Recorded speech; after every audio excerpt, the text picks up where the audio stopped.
Testing, 1, 2, 3, testing, 1, 2, 3.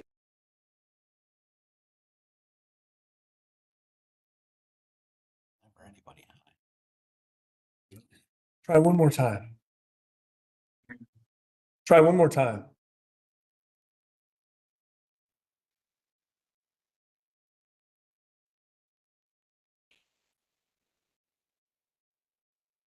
Oh, shoot.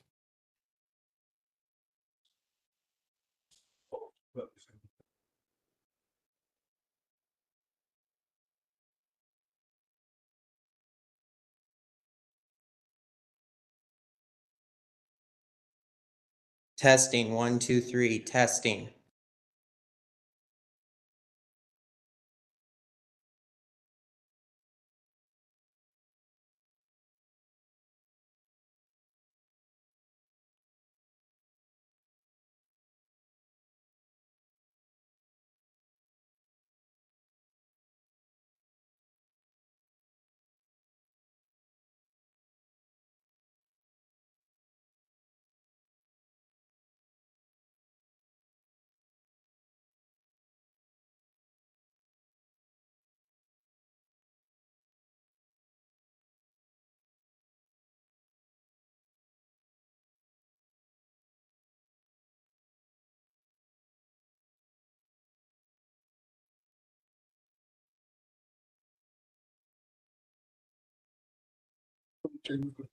Testing, testing.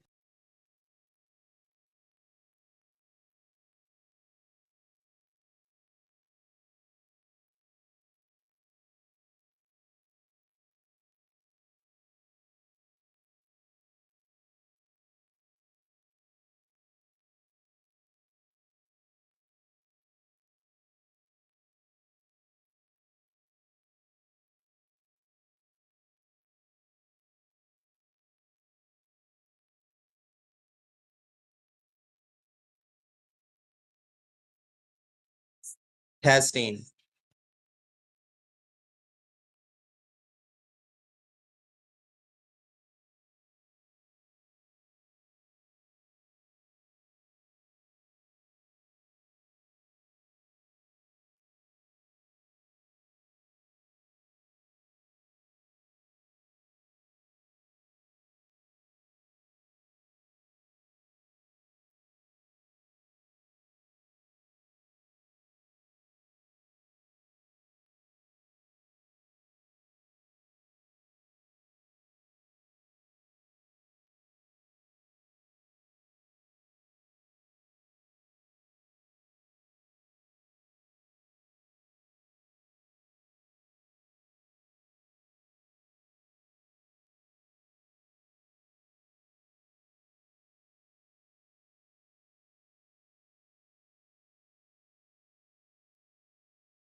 Okay.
I'd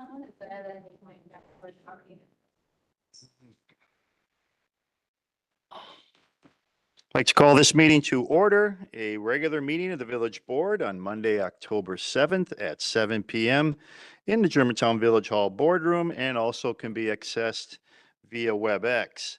This meeting has been given public notice in accordance with sections 19.83 and 19.84 of the Wisconsin statutes in such form that will apprise the general public and news media of subject matter that is intended for consideration and action. Roll call shows all the village board members present except for trustee Kaminsky, who is excused. At this time, I'll ask us all to stand for the Pledge of Allegiance. I pledge allegiance to the flag of the United States of America, to the republic for which it stands, one nation, under God, indivisible, with liberty and justice for all. Thank you. Next item is President's Report. Just a few things to report tonight. Tomorrow on October 8th, there will be a budget informational session that starts at 5 PM. And it'll be here in the Village Hall Conference Room, or the room that you're in currently. And there will be another one also scheduled at the same time on the 15th. Tomorrow at 6 o'clock, there'll be a committee of the whole meeting where we'll be going through items of the budget. And there'll also be a committee of the whole meeting possibly scheduled on the 15th. That'll be at 6 PM in the Village Hall Boardroom. On October 9th, there'll be an Economic Development Commission meeting, and that will start at 6 PM. On October 10th, we have our border review, and that will be here in the Village Hall Boardroom from 10 AM until there is no more. Right now, it's scheduled from 10 to 11, but it's for as long as it takes, depending on how many people are there. October 14th is the Plan Commission. That's Monday, and that'll be at 6:30 PM here at the Village Hall Boardroom. On October 16th, there is a Park and Rec meeting, and that is at 5:30 PM. October 17th, there is a Senior Advisory Committee meeting, and that'll be at 1:30 in the afternoon. And on Saturday, October 26th, the new Public Work Facility will have an open house from 10 AM to noon. So if you're interested in seeing the new facility and would like to come out and have a tour and walk around and see what it looks like, you are invited. Please come out at 10 o'clock. It's on Donches Bay and Wasaki Roads. So please come if you have the time, again, from 10 AM to noon on Saturday, October 26th. That's all I have. We can then go to announcements of forthcoming events of public interest, committee and department reports, and we'll start with committee reports and committee chairs with Trustee Hudson. Public safety will meet in this room November 12th at 6:30 PM. Thank you. Trustee Rick Miller. General Government and Finance will meet in this room at 5:30 on October 21st, and I'll take Public Works right away, and that meets November 5th, Tuesday, November 5th at 5:30. All right, thank you. Does anyone else have anything else they'd like to bring forward for announcements of forthcoming events of public interest, committee or department reports? Trustee Jolene Pieper. The Economic Development Committee will meet in this room this Wednesday, October 9th at 6 PM. Thank you. Trustee Cutts. The Germantown Canine Fundraising Organization is having a dog walk at Fireman's Park on Saturday, October 19th from 10 to 2.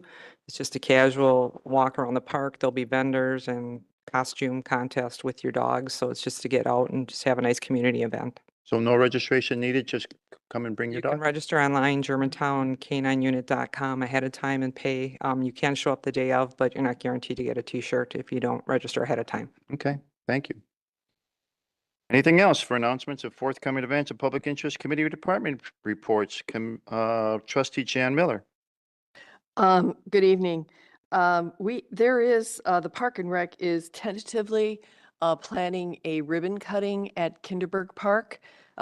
We are putting in, it's complete except for the mulch and everything. It is supposed to be on the 16th. It's tentatively planned, but please look for other announcements, and you're welcome to come.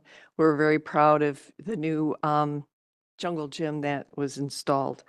Also, just to let you know that senior meeting on the 17th is at 1:30, and that is always at the senior center. And you're all welcome. Thank you. Anything else for announcements of forthcoming events of public interest, committee or department reports?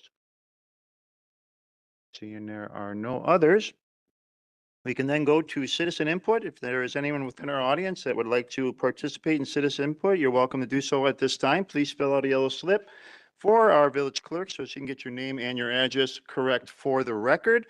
Please come to the podium and also state your name and your address for the record, because there are people watching and listening. If you are joining us via WebEx, please make your wishes known so that the moderator can bring you forward at the time that is right, so that you can also say your comments. So citizen input. You got it. Is it on? Mhm. Okay. Thank you for, Dina's allowing me an extra 2 minutes so that nobody throws me out again. So anyway, I've been very upset about the extension of this, TID for Sterling Pharma. The reason I'm speaking about this tonight, because I had a chance to go to the dump this week, and I took advantage and talked to all the people there about what's going on in our community. And there's a lot of people upset, and they're going to be listening tonight because they don't understand this. And I called the IRS today to get some more information too, but these extensions mean that the taxes usually go to local units of government and are used instead of being the units of local government get the taxes from the people, but when you have a TID, it goes to, this is going to Sterling Pharma for improvements, okay? We have no commitment from this company at all, none. And the IRS even said, how foolish can people be to even get into agreement with this company without an agreement? And our taxpayers will not have any benefit for years down the road, and our board agreed to this without a commitment from Sterling. These TIDs are a public financing method which is used as a subsidy to redevelop, and it subsidizes companies by diverting some of their taxes and consumer taxes for development. And this caps tax revenue that flow into our city coffers for the time that the TID remains in place, and all the revenue as defined by the base year it's diverted into a TIF fund, and which can only be spent on that company's improvements. Basically, the amount of tax revenue is limited for our city services. And it puts a drain on our city governments because Sterling is a private company. And I guess the question here is, who controls how the money is spent? That I don't know in this situation. But where's the transparency on how these funds are going to be used? Have they talked to the company? How are they going to be used? What control do they have?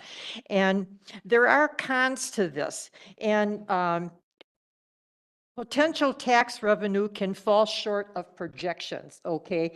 We're in a very dangerous economy, and I explained this last time, and it really is something that our board needs to be looking at.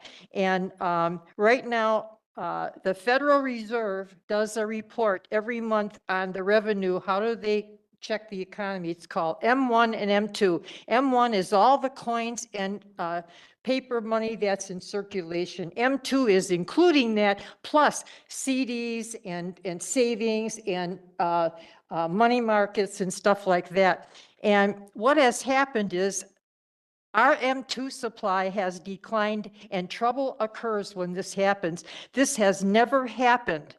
It only happened in 5 times in 154 years. So I'm trying to encourage our board to really watch what we're spending and curb what we're doing because it can be a major problem because we don't know what's going to happen down the road. It may be great, but this spending by the feds is really a concern. It's a big red flag.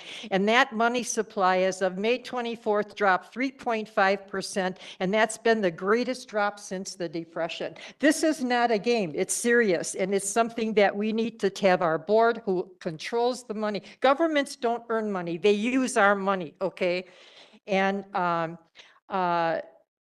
your policies, the board's policies will affect the vitality of this village and in being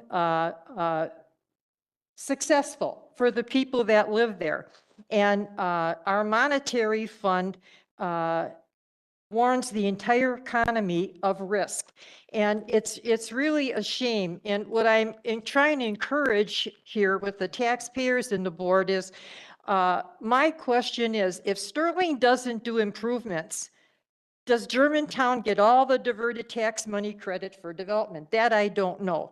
But in 2012, California discontinued this method of financing because the tax revenues were directed away from local government expenses. And that's what I'm afraid may happen if we keep using this method of development here. And did our boards examine the financial risks with the company? And the IRS said your board should be asking questions. Were projected developments looked at? Were restrictions on cost categories for the use of the funds looked at? Did the board hold public meetings to educate the public? Not a whole lot. By giving this district first claim on the incremental tax revenue for years, it put all our areas that cost for our tax revenue, and that shouldn't be that way. And it can also become a financial source or a slush fund if it's not managed properly, and that's what you got to watch out for. My concern is the taxpayers and the health of this community, and these kids can be very dangerous. And not only that, but our population has declined 0.49%. So the money that we're spending is on the backs of only 21,000 residents of Germantown. That's heavy. And I think that I'm asking the board to use conservatism in spending in the future. We don't know what's going to happen. We're in a very serious position in our country monetarily. And these are things that my friends who are very wealthy, they get into this all the time. I've been all week talking to people and talking to the IRS and people that are in charge of this, and they're even upset and nervous about things and changing the way they handle their money. So all I'm asking for is our board to take a more conservative look on how they manage our money to keep the vitality of our community. So thank you. Thank you for coming forward. Is there anyone else that wishes to come forward at this time for citizen input? Thank you.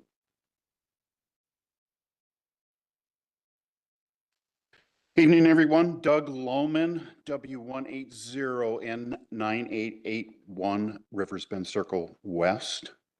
Coming to you tonight and let me just read what I wrote here. The Rivers Bend Owners Association has recently experienced a spate of political canvassers within our community. The canvassers really didn't last too long, probably due to the fact that, real uncomfortable interacting with our community when, when asked about, didn't you see the signs about no soliciting and it's private property and all that. So they didn't really last too long. But my president of my subdivision called the police department, and the police department informed her that the canvassers are legally allowed to come onto private property in the village of Germantown to conduct their business without permission. I found this response rather strange and not at all in line with my perception of our village's social morals. So I looked into the code, and sure enough, I couldn't find anything prohibiting it. Majority of my search was limited to Chapter 12 licensing and permits. Oddly, though, Mequon does have a code on peddlers, canvassers, and solicitors under licensing, which section 14-122 prohibited practices states peddlers, transient merchants, charitable organizations and solicitors shall be prohibited from, and then in subparagraph 3, calling on any dwelling or other place where a sign is displayed bearing the words, no peddlers, no solicitors, or words of similar meaning. I recognize Mequon left the word canvasser out of that portion of the code that specifically prohibits the action for politics, which is probably a workaround. I don't know. Not something I recommend that Germantown do. My research suggests the phrase non-commercial advocates will suffice in describing all manner of political canvassers, advocates, pollers, what have you. But, you know, that's something for the village attorney, really, to define and describe. I am calling on the board to take action and specifically prohibit these actions in a manner similar to the Mequon's. Allow me to close with this thought. My trustee, Jan Miller, for her reelection efforts, went to the Rivers Bend Master Board and asked permission to solicit our community. The board granted her permission to put door hangers on everyone's door. The bottom line of all this is we understand name recognition is a very important thing, and we understand that mailing for campaigns is very expensive. So we will give political people some access to the property. But on the other side of the coin, please respect our right to privacy and, make a code for this. Thank you for your time. Thank you for coming forward. Is there anyone else that wishes to come forward at this time for citizen input?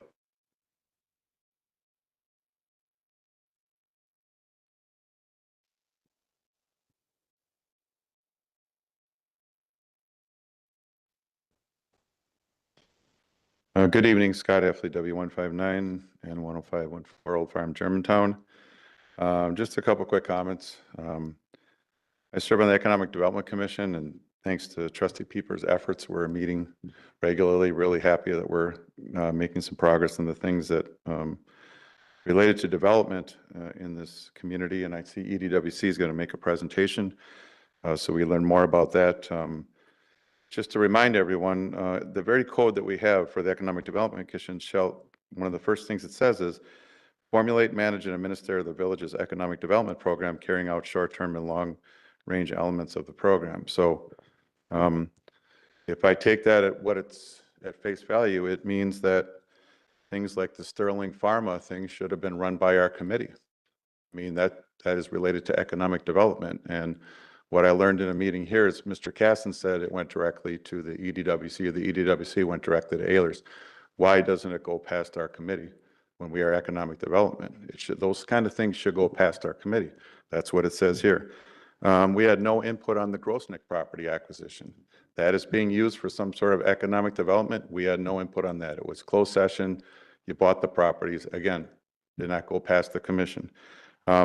Now we have the 2018 Saxony Village Plan, which this entity voted down in 2018, and now there's pictures and stuff. Hey, this is what we're thinking of. But that's not really the development that's being worked on, based on what I'm hearing, okay? So maybe it's a representation, but it is not the actual thing, because as far as I know, JBJ is not, that they came up with this along with some EPA things. They had a plan back in 2018, it was shot down, and that's not the plan we're working on. We're working on something else. Do I know what it is? No. Would I like to know as part of the Economic Development Commission and a concerned resident? Yes, I would. I believe this is economic development, the very things I spoke of, Sterling Pharma, Grosnick, and the development of the Village Center. I believe that is economic development. I believe the commission should have input on what happens in this village. Thank you. Thank you for coming forward. Is there anyone else who wishes to come forward at this time for citizen input?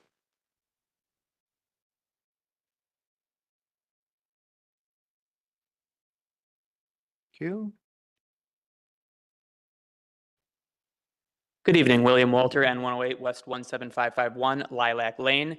I just wanted to bring something to the attention of the board because this is an issue that we faced quite literally today, and clearly there are other people who are thinking about tangential issues, and that's political signs, which have been ruled First Amendment protected freedom of speech time and time again. It has been adjudicated by courts all over the country, from the Supreme Court down. The First Amendment is one of the most hallowed of American freedoms, and we have the right as American citizens to vote for who we want, regardless of their party or their affiliation. We have the right to support whoever we want, regardless of their party or affiliation. And this includes private property, and this includes signage on private property. We had an issue very recently where a private property owner wanted the removal of signs that had been on their land and switched to other signs, which we did. The Germantown Police came and removed them, and I want to give credit to the Germantown Police as well as the Department of Public Works because they have been incredibly responsive and very helpful with all of our concerns. They came out with us today to the location, showed us where we were allowed to place these signs. We did. Now, my criticism is that while we were placing these signs, no less than 5 individuals pulled up on the side of the road questioning us. This is public land. You can't put signs here. Well, that's not true. Please go speak with the Germantown Police Department or the Department of Public Works. They don't accept those answers. They're not happy with that. They feel like we owe them private citizens' information, cell phone numbers, the things that they are not privy to and they do not have a right to know. They threatened us, in fact. We had to call the Germantown Police Department because one of my volunteers was, in fact, threatened. This is incredibly, frankly, immature. We are grown adults in this community. If you can't handle your differences or issues in a professional, respectful setting, perhaps you shouldn't be leaving your home at that point. This is a community. We are not homogenous in our ideology. We are not a monolith. There are people of all differing backgrounds. There are people across the ideological spectrum, and we all have a right to be heard. So while we were leaving, another individual showed up and decided to place his signs in front of our signs. Of course, this is private property. He did not have the okay to do that.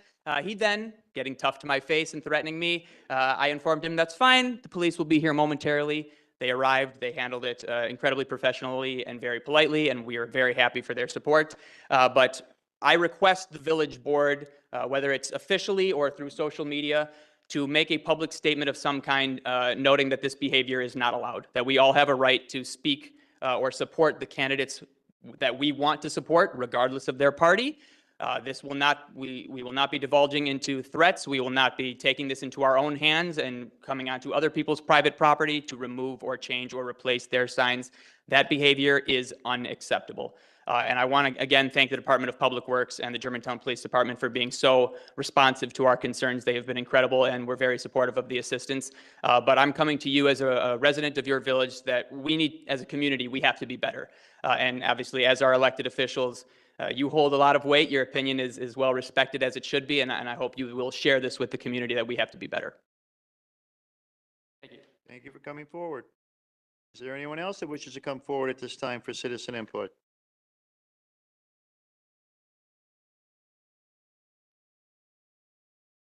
Thank you.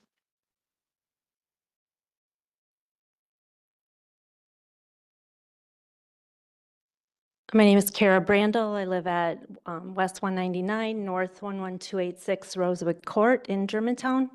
And I'm kind of piggybacking off of Will's comments there. I also went through my own situation with the signs. And I just wanted to speak to that as well. Our political election signs were removed from our yard. They disappeared. We wondered if they were stolen. We didn't know what happened to them. We went to the police department, talked to an officer, and we were told that there was a complaint, and that is why our signs were taken, that they did not comply with the regulations. And I filled out a form because I wanted to get information about the complaint, and I waited, and then I was told there was no record of any complaint. Officer Tanya Fesky, the property evidence officer, she was extremely helpful. She got involved with us to try to figure out what had happened. She told us that it ended up that the DPW had come and taken down the signs from our yard.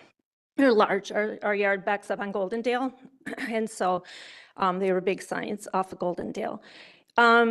Spoke with DPW, with Matt, and with Scott, and they also could not provide any evidence to us after a couple requests of any complaint.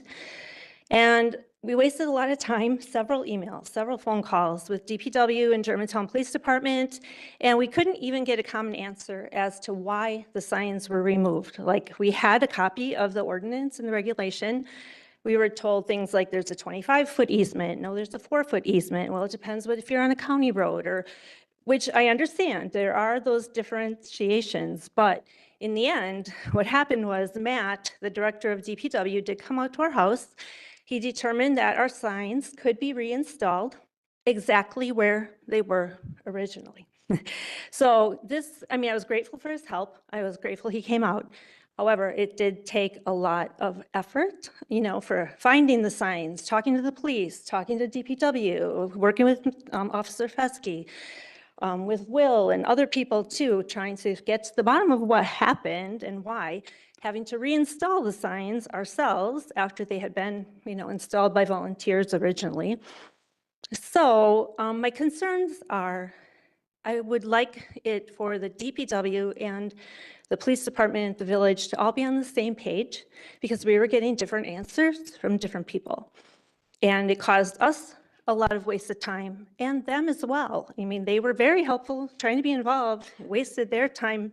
They need to be on the same page for the sake of the citizens as well, so we know, what we're doing when we're installing them, if we're on the right, doing it correctly or not.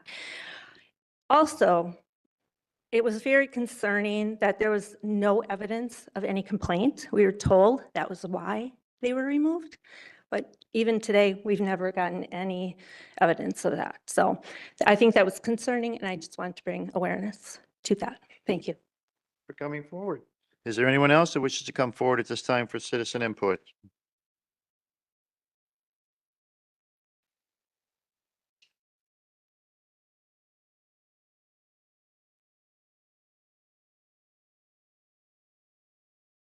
Hi, my name is Sean Bowe, N116W15841 Main Street, representing both the Relish Supper Club and Von Rothenberg Beer Stube. As most of you know, we made a multi-million-dollar investment in the Germantown community with our purchase and opening of our 2 restaurants on Main Street.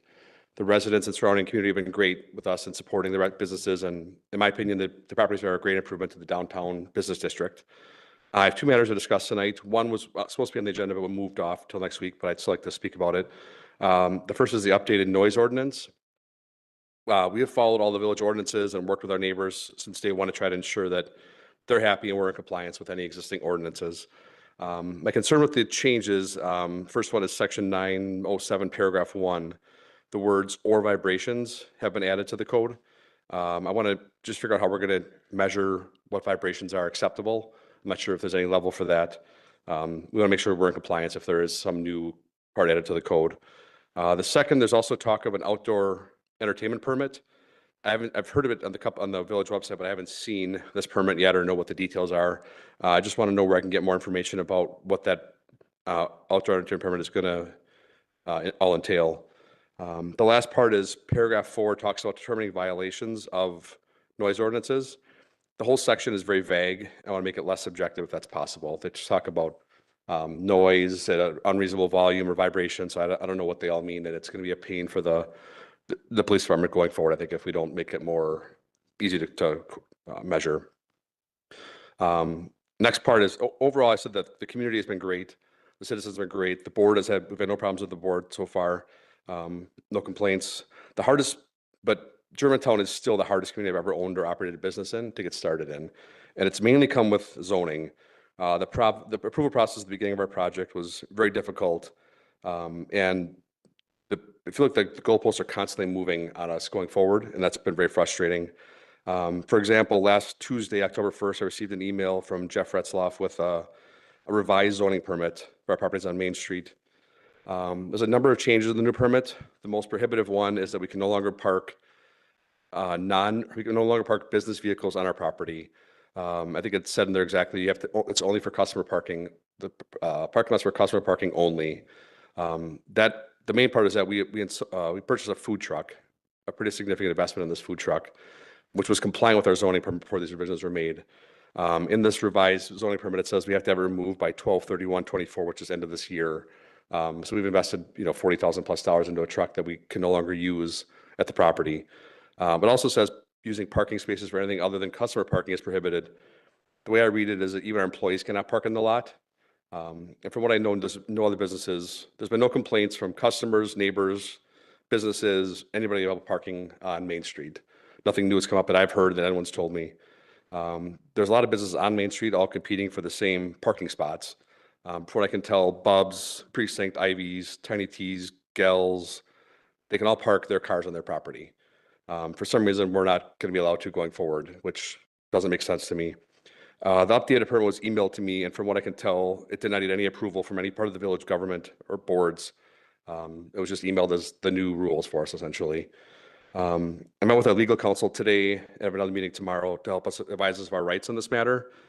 We'd much rather work with the village to put these issues behind us and work out a long-term solution without getting legal involved.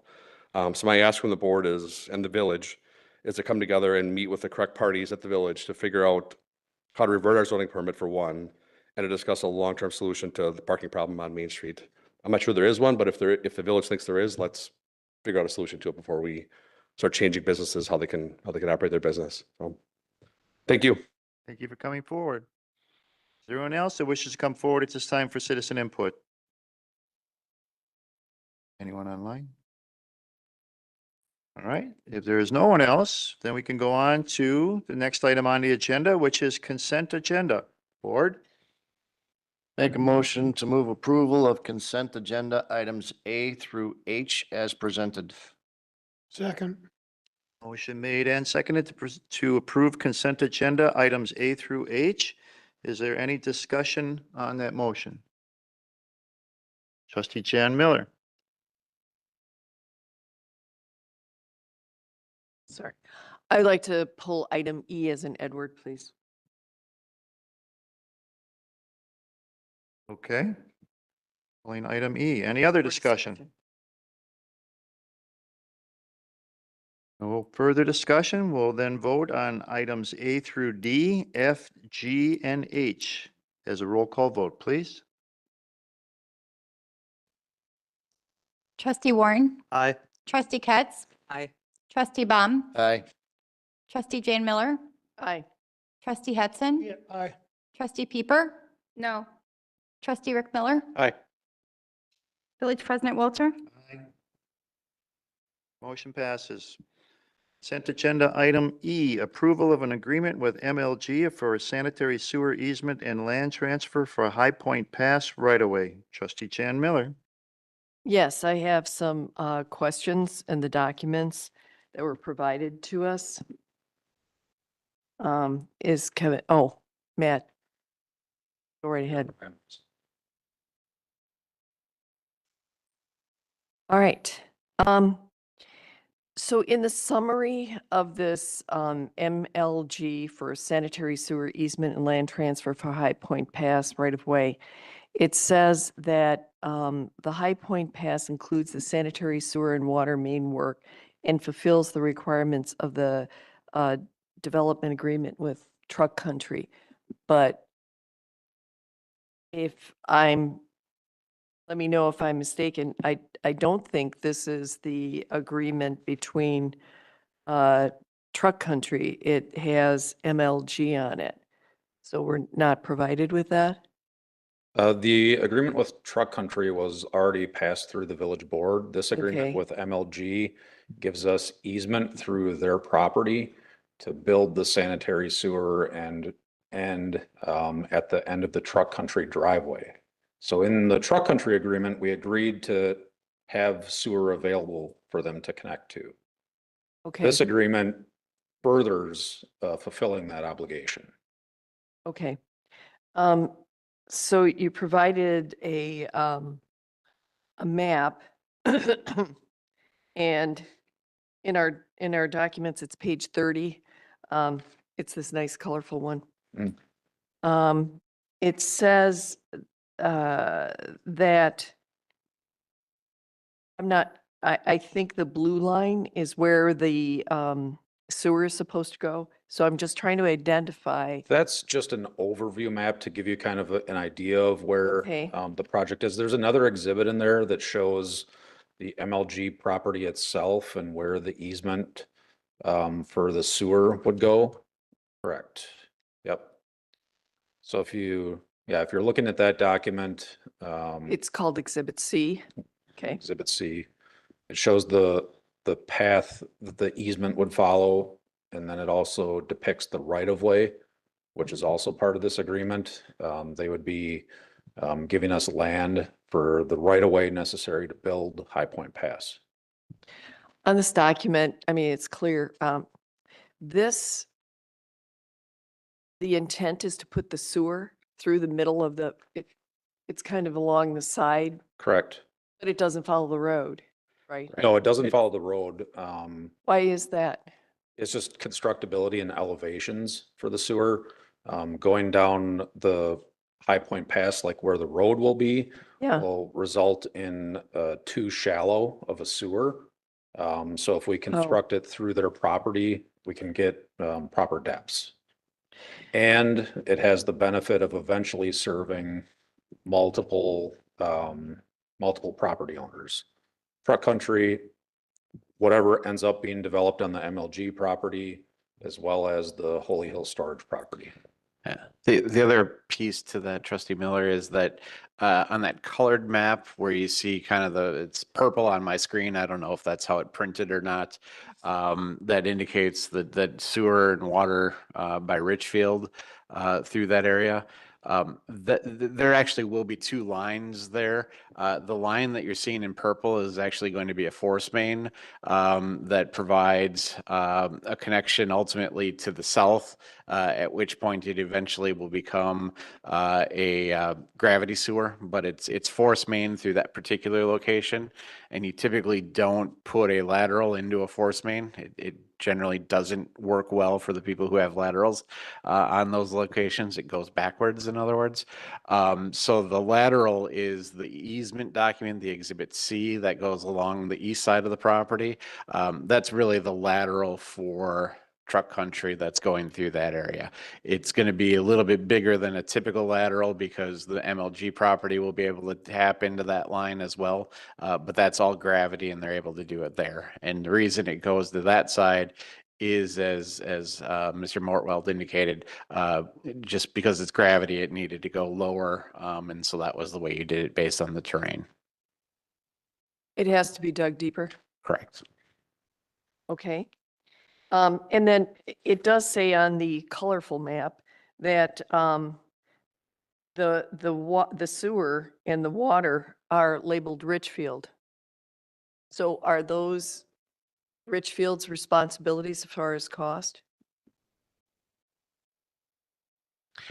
Correct. The sewer and water in that location, in terms of the large mains, are both Richfield costs as part of the agreement that we have with them to provide utilities to just the other side of the interstate there. So that's all part of theirs. Now, because that is a force main, it's serving only the Richfield area. There's no additional cost to the village as part of that. Whereas once you get to the south, basically the part that's in kind of the fuchsia, I think that is, there may be some slight increase in cost to the village there because we would pay potentially for the upsize, in pipe difference between what Richfield might need versus what we anticipate is going to be needed for that particular area. But again, because the force main is only for the Richfield component, that's all on them and that's all their cost. So my understanding is that the Richfield project is on hold at this moment. Has that changed? The development is correct. Is our understanding that the development in Richfield is on hold. The Richfield is continuing with property acquisitions in the area, and working on the plan so that when the development then does move forward eventually, that they're ready to go. But construction on that is tentatively on hold. Yes. So why are we planning this for early next year if this is part of the? Well, again, it's the difference between the lateral versus the main. The main is the piece that Richfield is paying for. That's the force main that we talked about. The lateral is needed to provide service directly to Truck Country. And the lateral is put in basically at our expense through that area, which is being paid for through TID 7. And like, how expensive is that? It's still in design. Yep. So we don't, Matt, you're, just turned it off. that's right. We're working through the process of design right now. We, Kevin, do you have a construction estimate? Check the length. 250 for estimate purposes. Yeah, so I mean, we could come up with an estimate. We don't have one immediately available right now. This agreement says there isn't any, you're getting right away, and there is no monetary exchange. Doesn't seem like there is any dollar exchange. No, there's no dollar exchange. We're getting the benefit of having a route for this sewer to go that can properly serve truck country. They're getting the benefit, and we're getting the right of way. They're getting the benefit of being able to connect, which is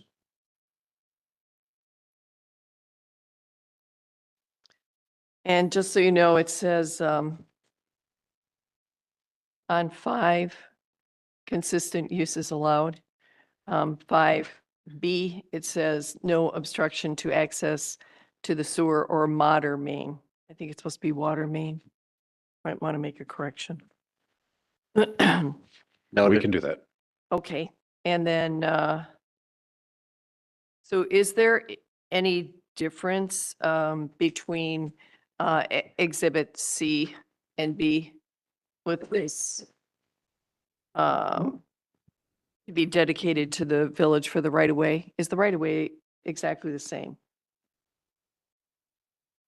Well, the right of way and the easement are two different things. The right of way is for the road Okay. construction. And then- Easement is for the sewer. Okay.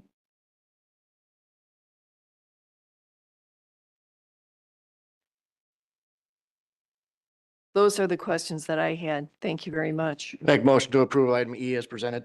Second. Made and seconded, discussion, question.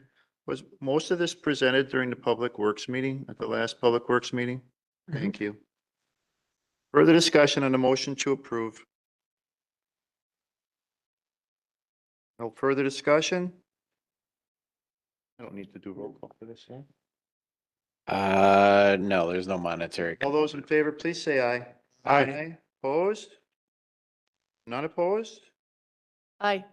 One opposed, motion carries. That takes care of all items listed on tonight's agenda under consent agenda.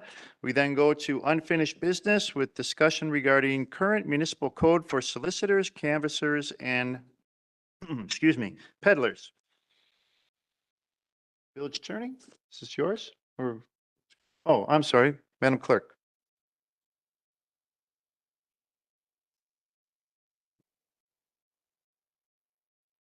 Thank you.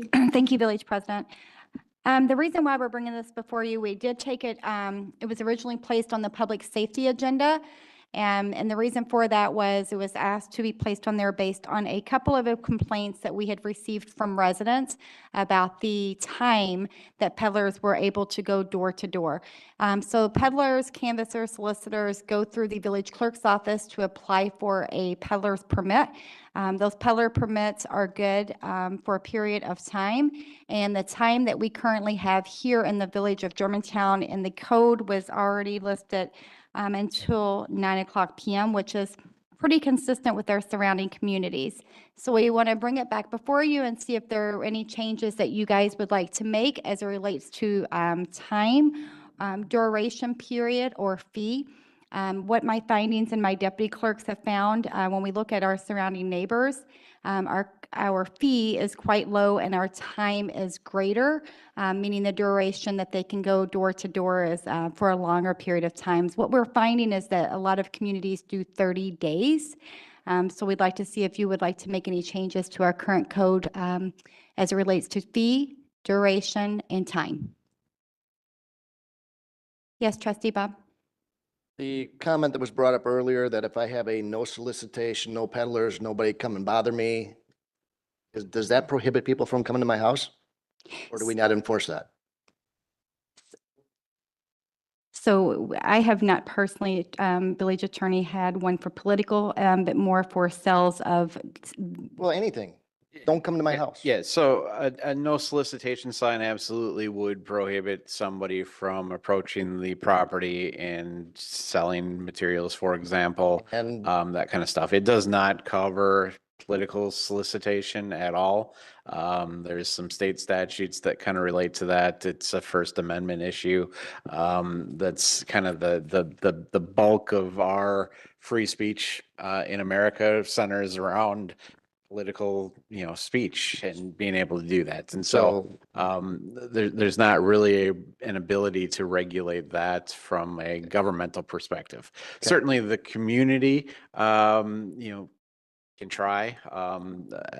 There's certainly lots of case law that suggests even private communities have, can't prohibit campaign signs, for example, typically within a homeowners association. But that's something for them to regulate amongst themselves in terms of what's going on. But we would not participate in the enforcement of that because of the First Amendment issues. is there a suggestion for the residents out there who do not want people to be bothering them? Do not trespass on my property for anything. That is the solution that they have. That would be a solution, yes. What's that? Big dog. Big dog. Big dog, yeah.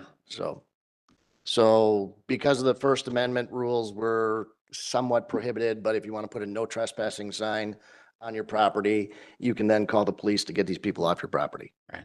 That is the best solution we have today at this time. Correct. Thank you. Trustee Hudson. So and I think we talked a little bit about this at the public safety meeting. So there is no exemption for nonprofit organizations, correct? So technically, the Girl Scouts, who I love, would have to come and get a permit to sell cookies. Boy Scouts too. And I love the Boy Scouts. I love their popcorn too.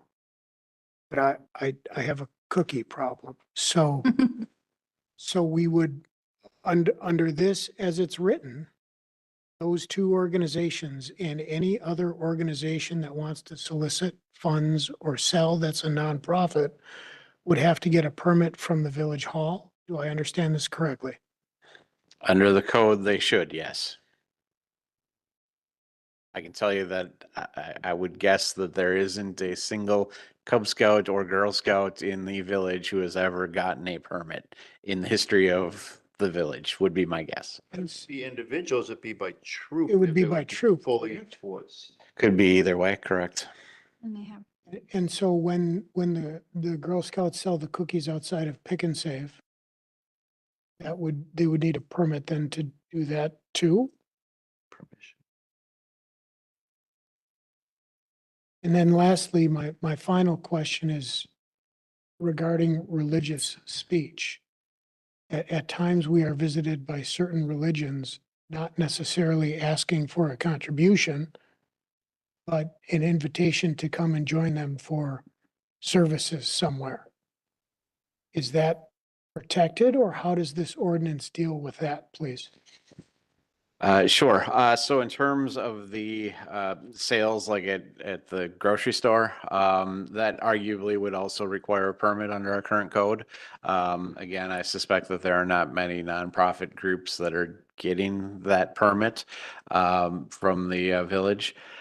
In terms of the religious aspect, it is very similar to the political aspect that, the solicitation is kind of narrowly tailored towards that commercial type activity. And religious uses would typically be exempt from that. There's methods that you can address those types of things. In terms of, like, for example, the gentleman mentioned Mequon. I know in Mequon, basically all they do is they don't really issue a permit per se, but they basically have you register as somebody that is coming to speak. And then you put regulations on when, because we can regulate time, place, and manner, restrictions as the government fairly easily. And so you just put restrictions on the time, place, and manner that you're doing it. So, So two follow-up questions. And should we put something in there about exempting established nonprofit organizations? Yeah, I mean, you certainly could. Mech One actually does it differently. I hate to keep drawing the comparison, but he brought it up. Mech One actually just says that if you're selling food, that you are exempt from the regulations. But there are ways to do it. Do Yes. they put in selling food or do they put in a nonprofit selling food? They just say selling food altogether, which. And so I can't do this, but you can because you're the attorney. So how would we phrase that to exempt, I think, only nonprofit organizations? Yeah, we certainly could change the code to address the nonprofit component of that and exempt them. And then the follow-up questions on limiting the speech. So we cannot limit the speech, but we can limit the hours of the speech. Am I understanding you correctly? Correct. We cannot limit the types of speech that folks are allowed, other than the Supreme Court has been pretty clear that we can regulate commercial speech. But with that said, we can regulate the time, place, and manner within which speech is done. So for example, if we wanted to say 3 PM to 6 PM, we could certainly do that. Certainly.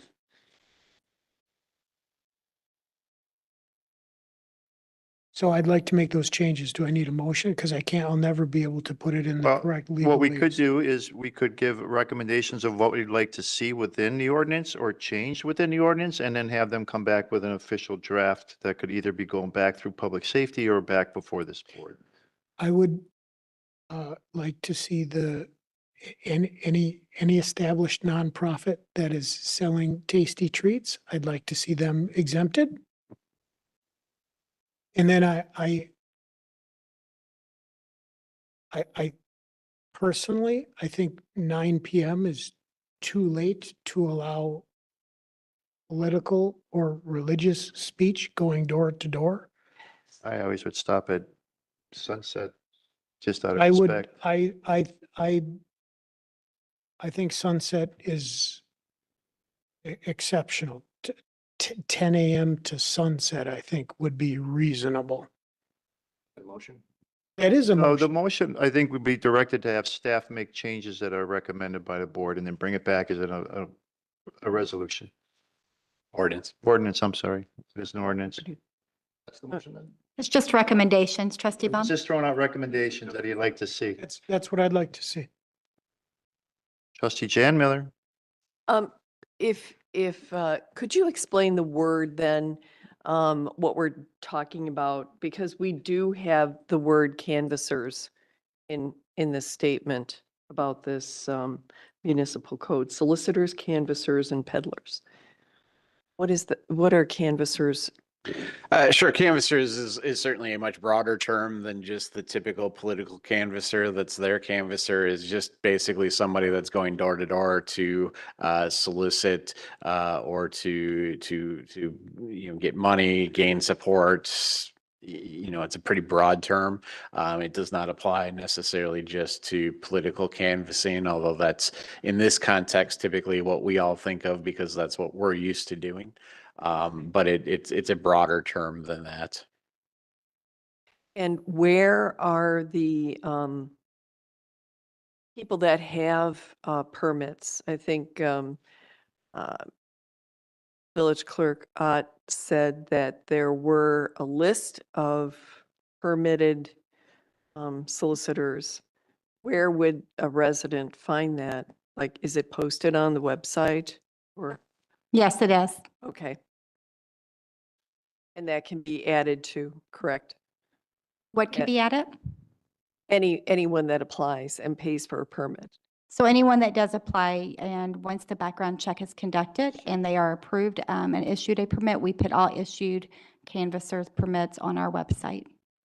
Thank you. You're welcome. Trustee Rick Miller. This summer I got a few messages about solicitors, and it revolved more around enforcement of people that didn't have a permit.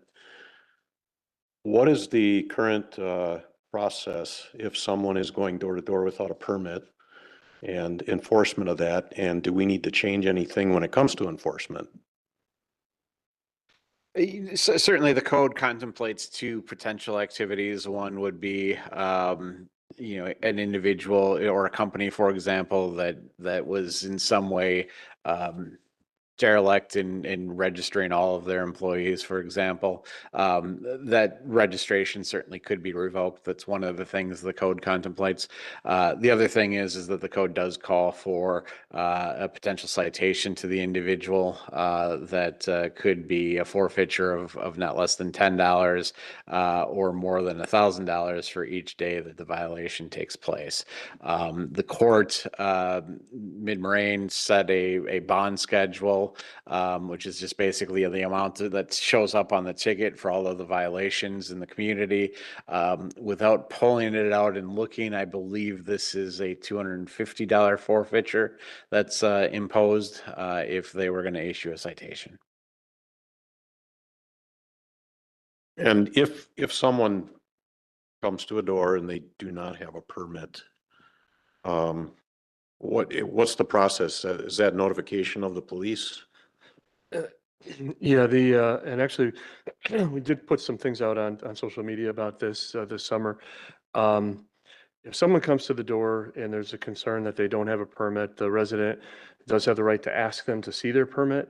If they say they don't have one or refuse to show it, the resident can and should call the police department, and they'll send someone out. If the solicitor does not have a permit, they will issue a citation. And last question, if someone does have a no solicitation sign on their door and someone still comes to the door, is there any recourse? Is it the same recourse? Notify the authorities or the police on that? Yeah, for typical commercial type solicitation, it basically would be issued probably as a trespass citation would be my guess at that point. I don't know how many that we've ever issued, but that would be typical with what I've seen in most of our communities. So I would think we do the same here.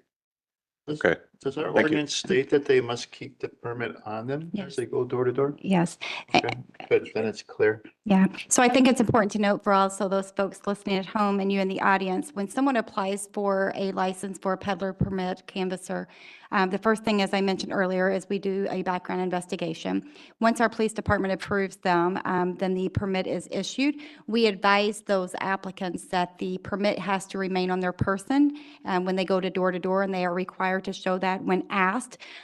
We do make sure that every permit at each time is a different color. You never know what color it's going to be, but our staff does.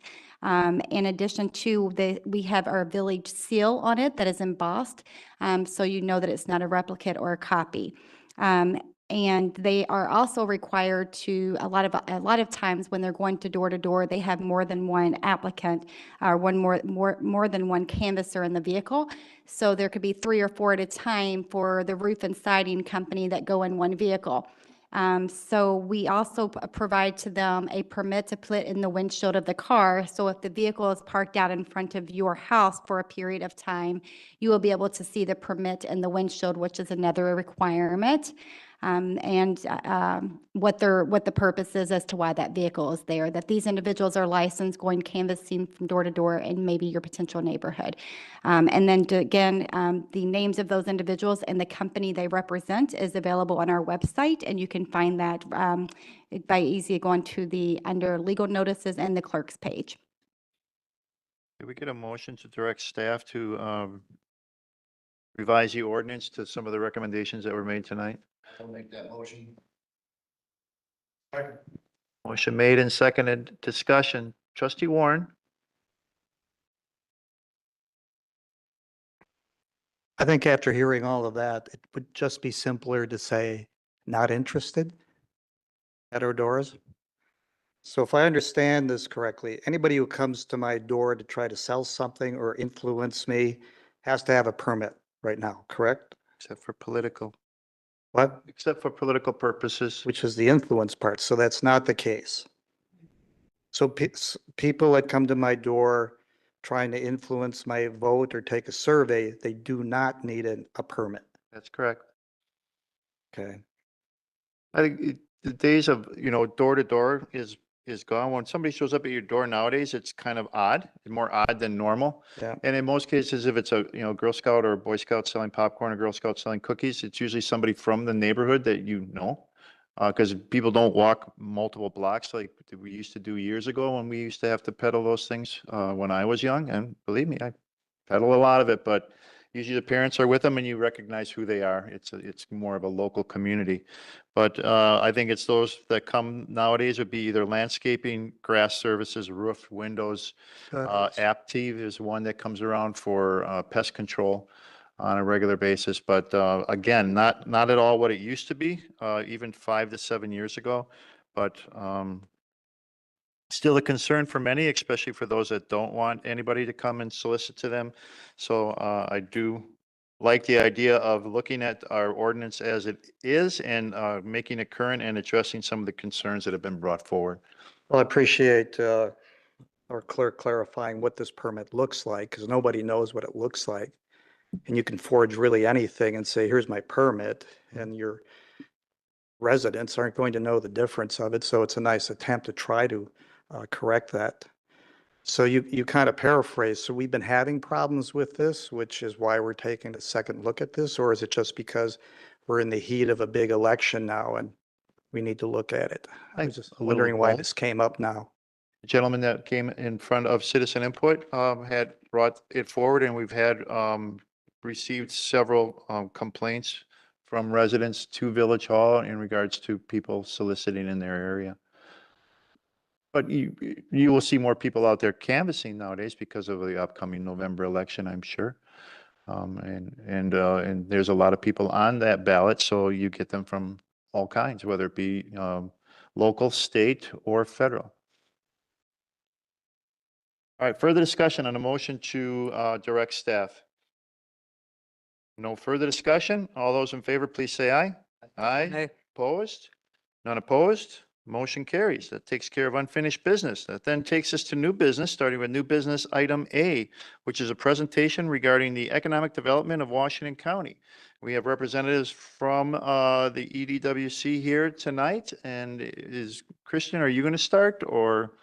Start, sir. Okay.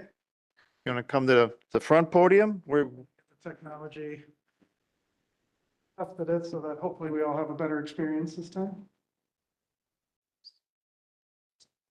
Down button is fine. Answer your mouse, so.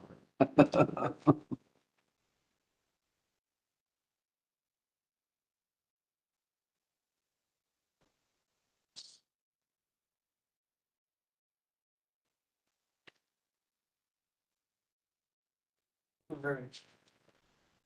This, I need to do something to that. There you go. We good now? All right, awesome. First of all, thank you for the opportunity to get in front of you this evening and share with you a little bit more about EDWC. Was really inspired to hear some of the public comments that were earlier and the dialogue that you were just having.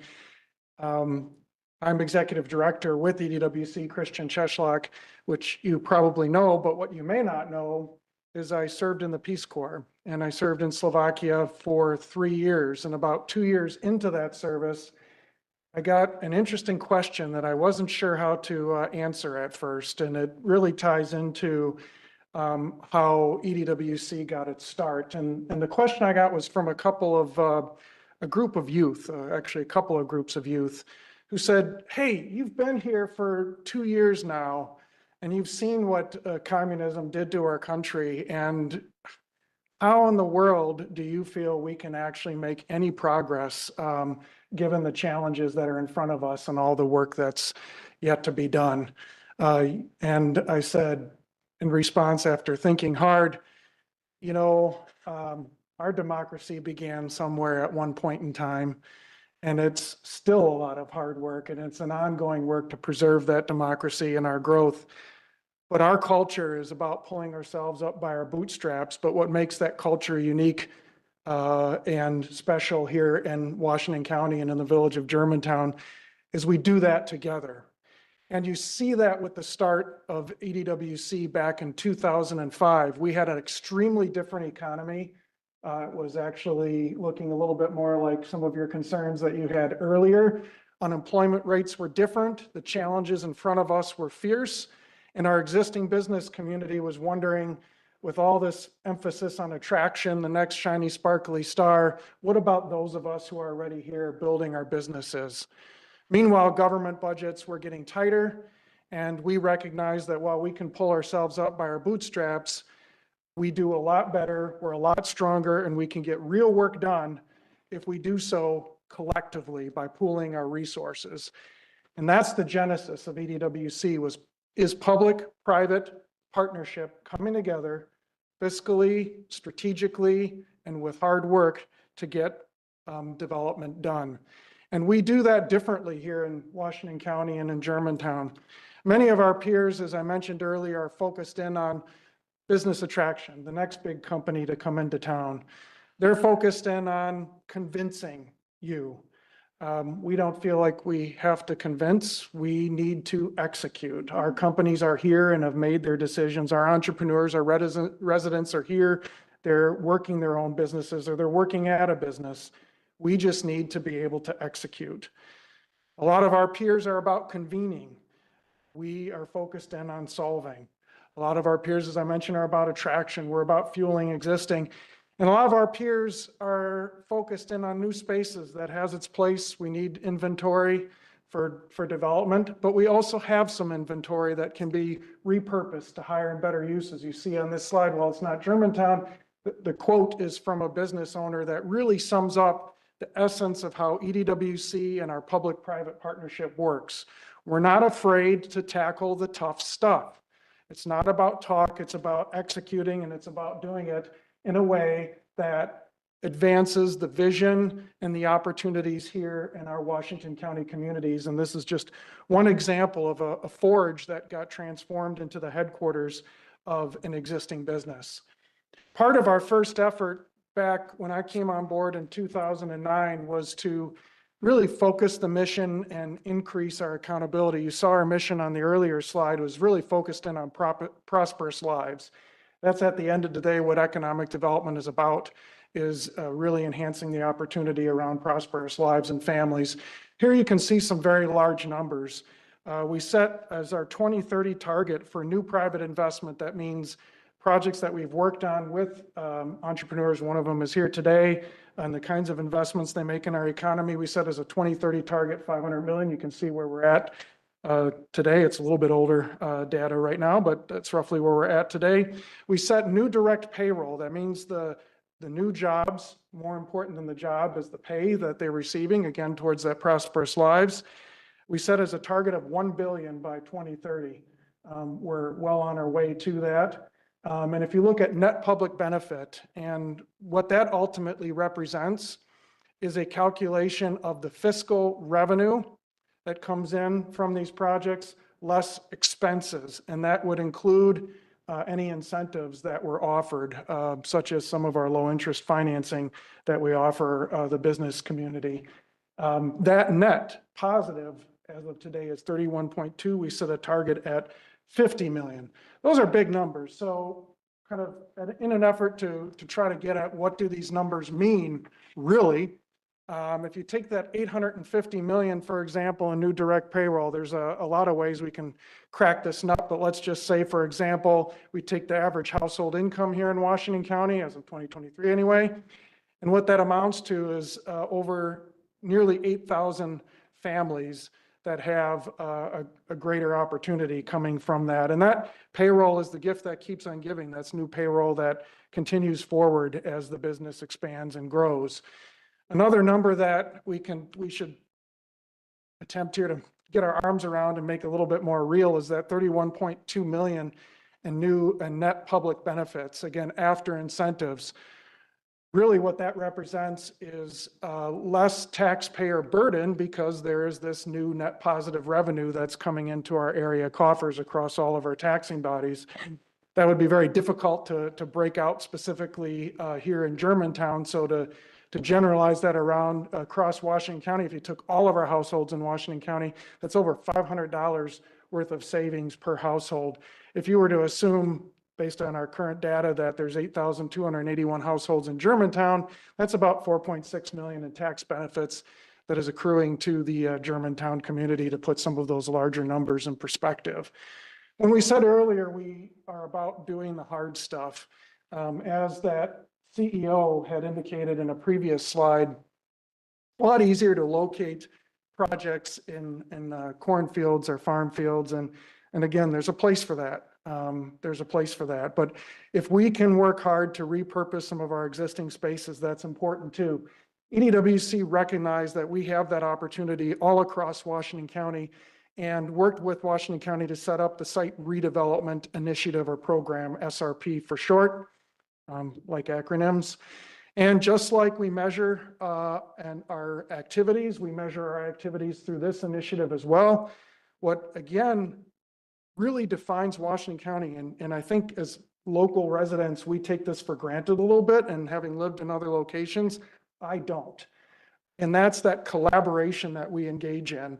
There are members of your team here that sit on the Site Redevelopment Committee, which is a committee that is made up of county-wide representatives to figure out how do we deploy these grant resources that we've applied for, whether it's US EPA, state environmental protection, or even local resources that are built to support the cleanup of sites and the reuse of some of these sites. And by cleanup, it may be just determining that there isn't anything there, so the market could have assurance.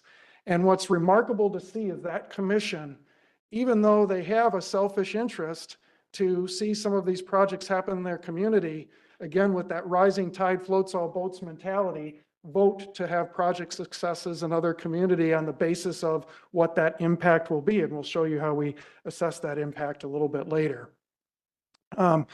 You have this in your packet. I won't walk through it. We just don't have time for that. But what I would say is that you have, through your subscription, you and your business community has access to a level of resources that's literally second to none within our region and potentially statewide, with a couple of exceptions. Our peers would be the Kenosha Area Business Alliance, which has the same level of, or similar level of expertise and sophistication. So for your investment, for example, one of our databases costs $7,000. Your investment right now is $10,500.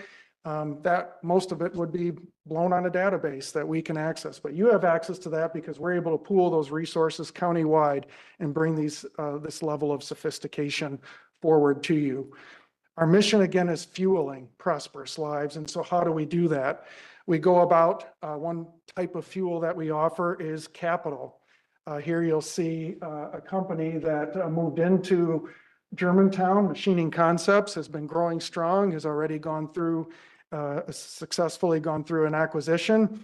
They were one of the businesses in the area that received some of our revolving loan funds. And these funds, unlike federally sourced funds, they're locally sourced from our sales tax. It's an ingenious idea to take a small portion of the sales tax, which really is a reflection of economic success. The more prosperous lives we have, the more money there are in people's pockets, the more they're spending, and the more sales tax is generated. So if you can invest a small portion of that to generate more success, that creates that flywheel of more revenue and less burden on our taxpayers. Rather than me talk about it, let's see what some of our revolving fund customers have to say. I'm hoping time came to figure out where this business was going to be. I had 2 small children and really wanted to bring them back here to grow up surrounded by family and friends and this community. Prosperity in our community is not created by government. It's created by the people who live here and the businesses. It's prosperous families that make this community great. And we want you to be part of that. So the planning started almost a decade ago, and we really were worried that we weren't going to be able to build the building we really wanted to. We were going to have to start cutting corners or scaling back. And that's where the revolving loan fund really came in, was, hey, there's this opportunity to do this the way we really want to, and to not cut any of those corners, and to deliver the building that this community really deserved. One of the strengths of Washington County is the fact that they have a unified strategy around economic development. And that includes really focusing on the existing businesses that are present in the county and capitalizing on their growth potential. The revolving loan fund really targets any business in Washington County that has high growth potential. Every year, for several years, they have been investing a portion of the sales tax to help fuel these growth companies so that they can create jobs, they can make the investments that they need to make in their buildings and in equipment, and that's putting more money in people's pockets, which is generating more sales tax. Now it's starting to generate its own ability, because as loans get paid, that money goes back into the portfolio to be able to loan out to the next business that's looking to grow. So WeldFab's a contract metal manufacturer. We cut, bend, and weld steel for various customers. WeldFab has been around since the 1990s. The Hahn family, husband and wife, owned it for 32 years. They wanted to move on, and they were looking for a new owner to continue the legacy and carry the torch forward. We were able to use the revolving loan fund to acquire the assets of the business. We took over last January. Since then, we've invested over $2 million in new equipment. We've hired almost 30 new full-time employees. You know, it's really important to us to stay in Washington County and support everything that the county's done for us. There are a few different ways that we look at the return. One is new investment into our overall economy, such as a new building creates new property taxes.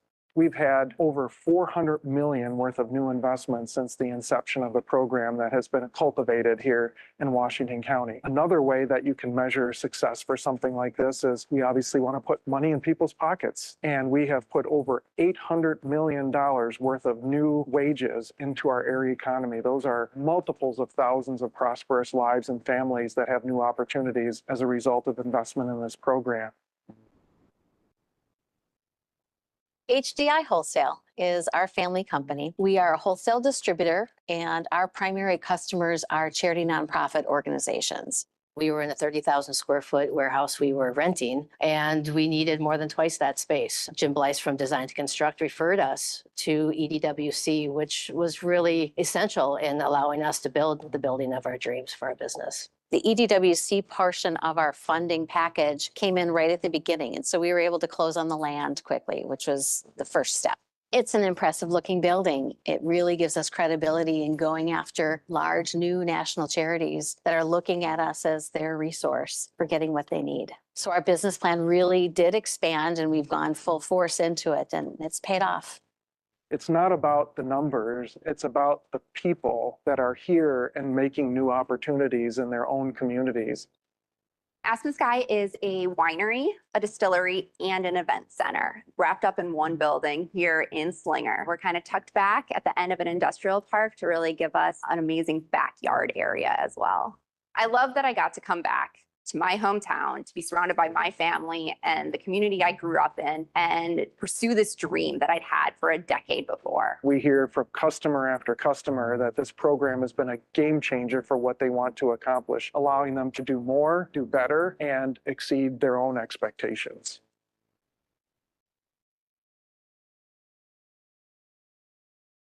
So often, big company, big corporation that's moving in.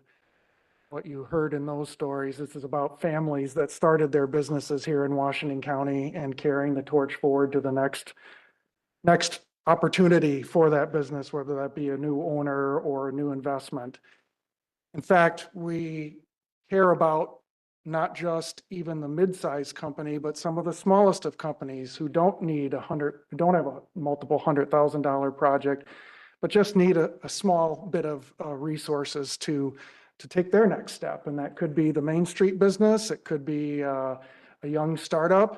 And with that, we started the microloan, which we piloted actually during COVID. And we've now had a few years worth of repayments to understand what the risk profile is for that. What it amounts to, or at least during the pilot, it was $20,000. And now with the success of that and the fact that our risk profile on that is not only acceptable, but has been really very successful just in terms of the numbers, and we've only had one default on all of our microloans. With that, we're increasing the loan amount to $25,000.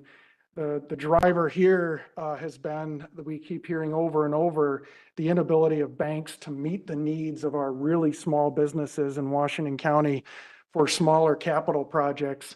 And so they get steered to credit cards, which is not an appropriate choice for financing their types of growth projects. So we'll be offering $25,000, 5.5% interest, fixed over a 5-year period, and we'll even allow for 6 months of interest only so that their new project can get going and show some fruits for cash flow. You've got a heads up here. It's going to be launching towards the end of this month. So I guess count that as an announcement of sorts.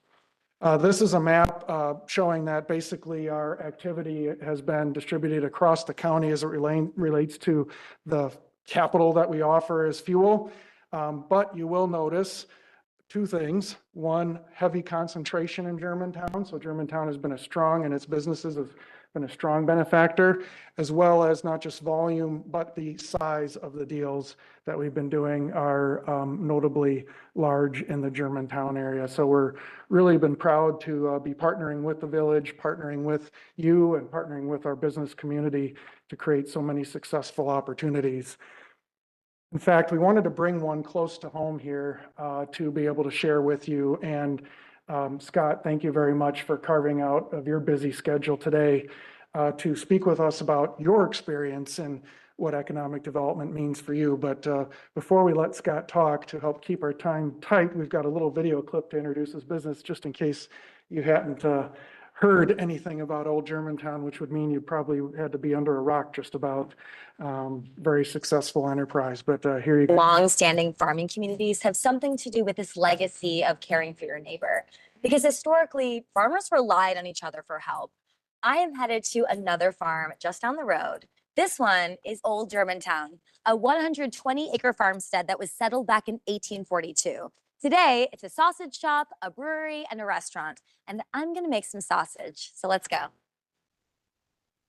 It's really cool driving up here. You're kind of in the middle of the field, kind of hidden. Yeah, that's part of the charm. It's part of the discovery of Old Germantown. It's actually coming down a rural road, finding a long driveway, not one of those things that the experience starts with that discovery and actually feeling like you're in a farmyard. And now you've taken this old farmstead and really made it this beautiful event space. And you have music here. It's a sausage shop, a restaurant, a brewery. Talk me through the process. What came first? The process started in our kitchen. I made sausage with my father, with my grandfather, and now I make it with my son, Will. We love making fine sausages.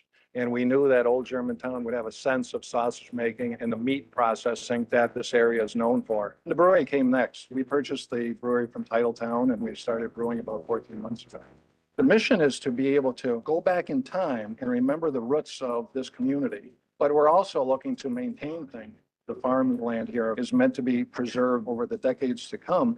So this is one form of keeping that farm in production and making certain that the entrepreneurial spirit of the American farm lives here. Scott, do you remember sitting around your kitchen table as you were conceiving and building this idea out? Thank you very much for being with us, and I welcome you to take a few minutes to please share your experience. Thank you, Christian. Working with economic. Somebody better put that timer back on, because when it comes to economic development, I can talk for the next 3 days. And you don't want to hear it. You want to hear a couple minutes. And I'm really happy that I've been invited to talk on behalf of EDWC and of course the small businesses that are growing. I was one of those little orange spots. I was not one of the big spots, one of the very small ones. But it's been about 6 years since I've been here and had a chance to talk to the public. And a lot of things have happened since then. So I just want to give you a quick update of how things are going over there. And a lot of people ask, you know, how did you do it? How's it going so well? You know, what's the trick? Well, it all started with community. It all started with discussions with so many parties that have assisted us in getting this dream, if you will, in place. So I can talk about that, and I hope to just highlight a couple things tonight as we talk about what EDWC has done for us. So again, getting back to a quick update. I presented the village administration with our business plan 6 years ago. And in it, it was a very conservative approach. And I think many of us have a stereotype of Germantown of being very conservative. And I am very conservative in my business practices. And I figured, you know, maybe we can reach 15 employees maybe by the 5th year. Well, at last payroll, we were hovering still at 40. And 40 is not something that I'm bragging about, but I do like to talk about the young people who are being influenced in working in a workplace that they like working at and the skills that they're developing. Because that experience that most of those high school and college kids are going to gain are going to take them to great places when they start looking at careers in their future. And that is a thanks to all of you on the board and in a village hall that have listened to me and directed me in ways that made sense, not just for our business plan, but of course for the community. So obviously, taking old Germantown to the place where it is today required financing. And we know that banks like to lend, and we know that businesses need money. But even our small project did not receive, of course, the enormous support that bigger banks would like to offer. So we had to find a collaboration of lenders. We had to find, first of all, a local partner, one that was very influential in the Washington County area to spearhead the financing. We had to go to EDWC and ask them to be part of this.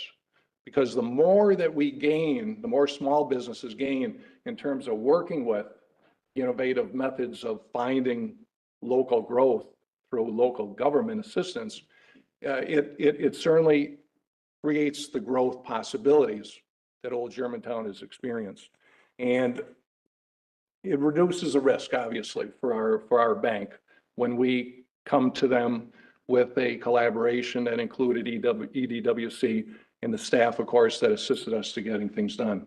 But real quick, I just want to talk about a story that I've told to maybe many of you that have visited old Germantown, and I've shared this time and time again. A lot of things happen in the business world in a very fast pace, and sometimes opportunities pop up and you either seize the moment or it's lost. Well, we had an opportunity to buy some brewing equipment that we were shopping for years, and it didn't look like anything was going to pan out. COVID had started, the shutdowns, and breweries were either shuttered for a temporary time or they were just brewing beer for canning. But there was one brewer up in Green Bay that, through the transition of growing out of their current brewery into a bigger one, wanted to sell their brewing equipment. And they looked for a Wisconsin company, and it had to be a Wisconsin brewer that had a community focus, one that's had the same focus that the owners of Titletown had when they started that brewery in 1996. It had to bring an element to a certain area of Green Bay that was, I didn't want to say non-existent, but it was growing. And the brewery was one of those impetuses for getting that done. And now when you travel to that brewery, you see something that really has started in that community in terms of development. And the brewery, of course, isn't the answer for that development, but it's all a matter of community building on a certain dream. And if all buy in, it's certainly going to happen. So very quickly, I had to call Sarah, talk to Christian for a little while, but Sarah gets things done. So when I told her I had 1 week to raise $80,000, $90,000 for the purchase of this equipment, pay Titletown, then physically take down the equipment and move it to Germantown, I had their support. That's how quick EDWC works. So when you listen to Christian talk about all of the things that they've overcome, all the things that are happening, and certainly that Main Street area is such a shining star of what our community is developing to. I just want to thank you for being part of that. My 36 years of living in Germantown has certainly seen a lot of debate of economic development. I love being part of that conversation. And thank you again for helping old Germantown get to where it is today.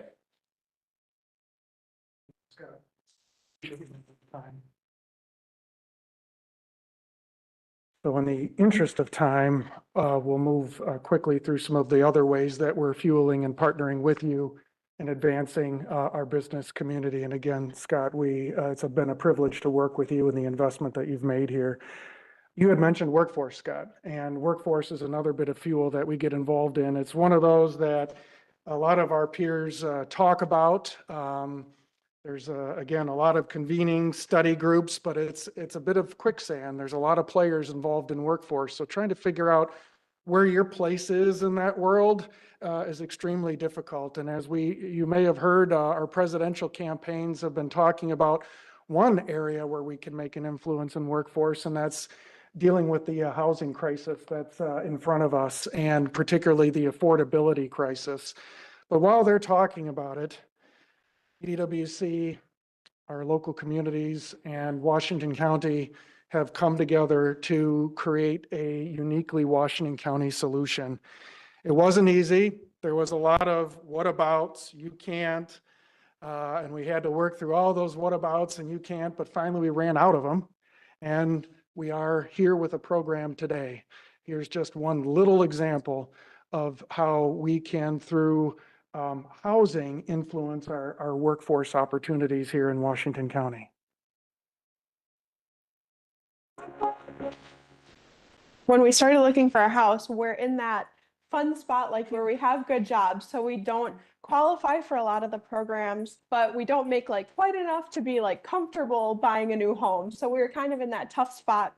The housing market is really competitive right now, and there was a lot either out of our price range, or by the time we would have to do the updates to it, it would be out of our price range or what we were comfortable with. So the Heart and Homestead assistance there really helped us just put a bigger down payment down on the house. But then also where the heart comes in is just being able to give back to your community and strengthen the community that you're going to be living in. It's the American dream, right? Just to have a house, and I'm just really happy that we're able to achieve that.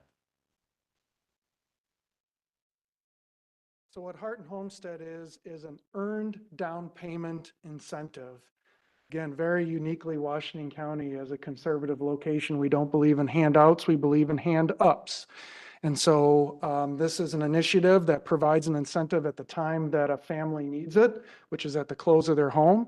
And then they've got 5 years to be able to essentially earn that incentive by giving back to their community. So whether that's volunteering for a local fire department, which as many of us knows, is difficult to find volunteers for, or at your local church, or contributing resources, all of that counts as opportunity to earn that incentive back. So you really get a double impact here. Not only are you building and drawing a workforce and making that workforce more sticky here in your communities, in our communities, but we are also building community through this type of initiative. Very unique, very different from what you are hearing about in some of the presidential campaigns. I will admit, I historically, as an economic development practitioner, never thought we could actually make a real difference on workforce attraction. It was too big an area. Marketing isn't going to do it. How many of you would move because you saw a billboard? Not going to happen. So, but this is an initiative where we discovered that 35% of the applicants are not living currently in Washington County, and obviously now looking to purchase a home in the county as a result of this very uniquely crafted incentive. So when we say we roll up our sleeves, we collaborate, and we solve problems, we're not blowing smoke. It's initiatives like this that create that kind of an impact for our community.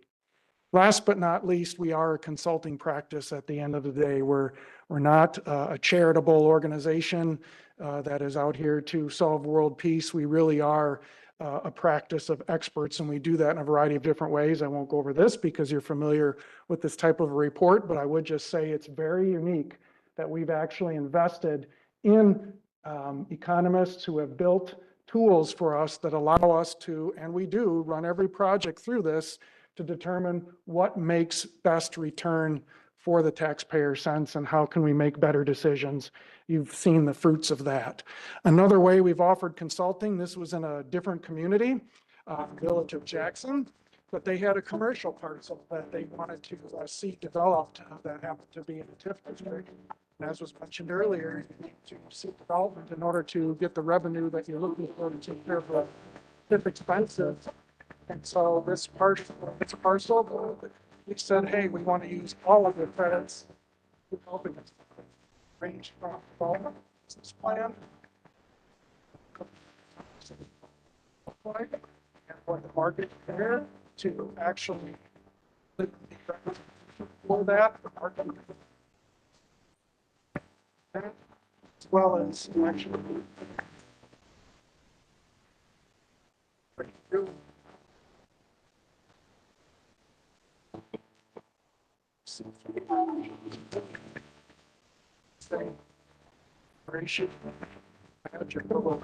with you to do. And then last but not least, our analytics. This is just one example of a business in Germantown that was looking for some new space to expand. We have a sites and buildings tool that's right on our website. All you have to do is fill out a little form, and then you have immediate access to that. It's very expensive to maintain. We want to make sure it has current available information on both sites and buildings and has all kinds of tools that you can use to examine whether or not this is the right location for your business to expand. And we also put people together who have opportunities with those that have needs. And you see this Germantown example right here. Just last week, we received a call from a Germantown business wondering about what information we have on workforce data, ranging from everything to how do their wage rates compare, what is the market doing right now? We have real-time market information that we can access. Again, it's available to you and the businesses in this community. Last but not least, I wanted to make a quick note of the different subscription tiers that we have. You are currently at the leader tier for our municipalities. That's that mid-tier. And as I mentioned earlier, we're willing to do everything from work with your development commission, which you have some materials in your appendix respective to what the village board had worked on and approved for that, or in any other capacity as your village administration and this board would guide us into. We'd be more than privileged to partner with you on. In fact, we continue to innovate, even within the subscription program. What we were experiencing was really one of two things. Either communities would try to work like mad to use up their credits because being a conservative community, we don't want to leave money on the table, or they would save up their credits all to the end of the year, and then we'd have this mad rush in December trying to make use of all these credits, neither of which served anybody, including us, very well. So we essentially created a rollover. Think of our credits as a retainer. You essentially are paying a retainer for services.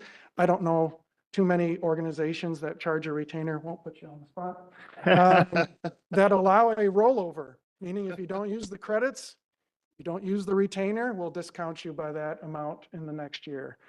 So that there's really no loss to you, no concern. You use it, you don't, you get that discount down the road. This data was not updated. We're still processing our end of Q3 data. So this is as of the end of Q2, where you were at both last year and this year. As you can see, you've got some credits still to be able to use as part of our partnership.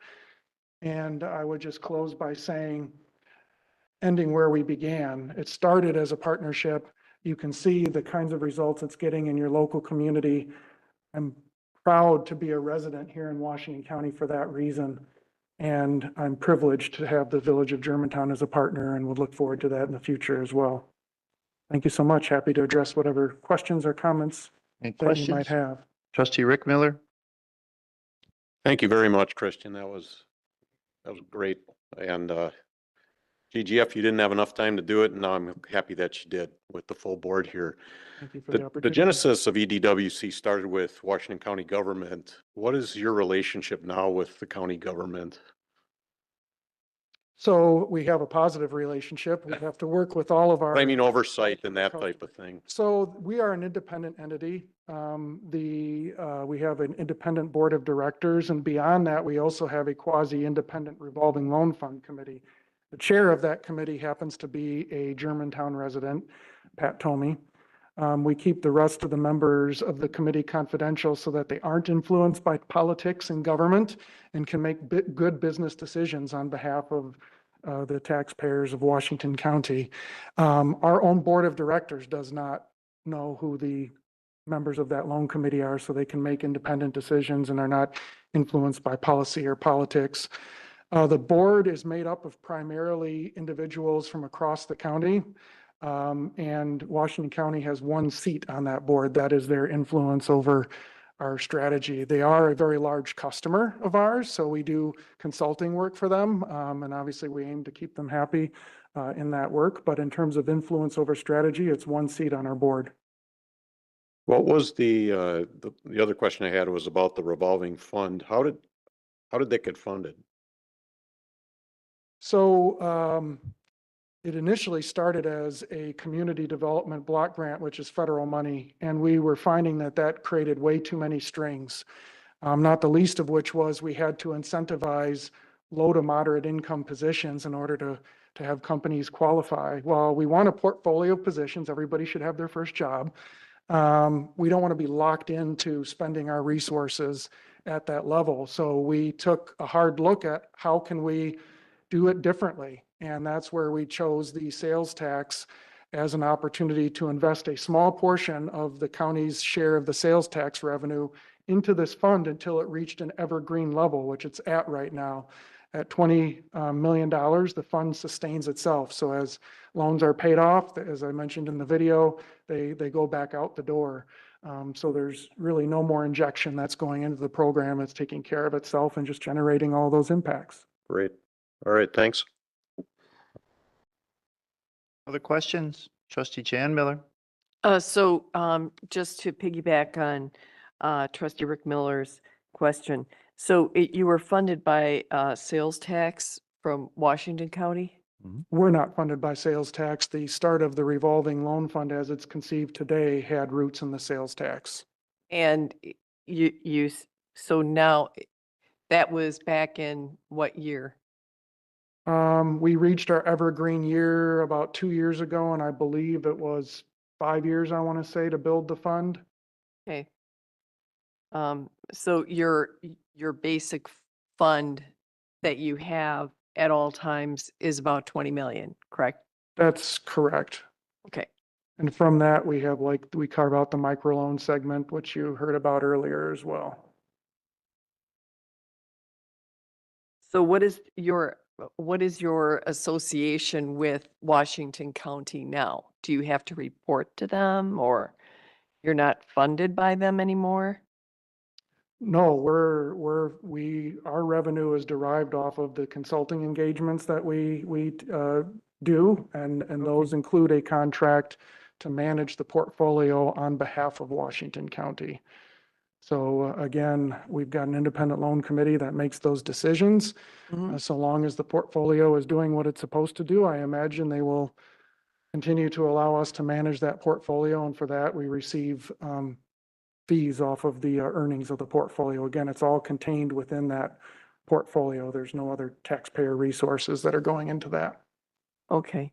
And how many consulting customers would you say you have at this moment in time? I would say so we've got all of our subscribers, which are all of the villages and 2 cities, except for Newburgh is not a subscriber. And then we also have the county and its engagements that we've spoken about. And then we've got right now less than a handful of private sector consulting projects. So do you have an approximate number? Are we talking 12 or 20 or? Less than 5. Less than 5, okay.